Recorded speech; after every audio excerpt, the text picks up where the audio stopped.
In this video, we'll show you what to do if the microphone is not working on your iPhone after the iOS 26 update. So to fix this, first head to the settings app and then tap on accessibility. In here, you will need to scroll down and then tap on audio and visual. In here, scroll down again and tap on add audio in calls. Make sure this option is turned off. If it is on, you may experience microphone issues while on a call. So go back to the main settings page now and you will need to find the screen time option. Here tap on content and privacy restriction.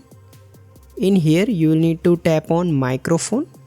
Here make sure that the allow changes option is selected. Go back to the main settings page. In here you will need to scroll down and tap on privacy and security. Now scroll down and tap on microphone. Here make sure all your apps are allowed to use the microphone. If one of your apps is not allowed, simply enable this toggle.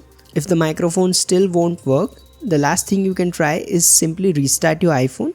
This should fix any temporary issues and hopefully get the microphone to work again.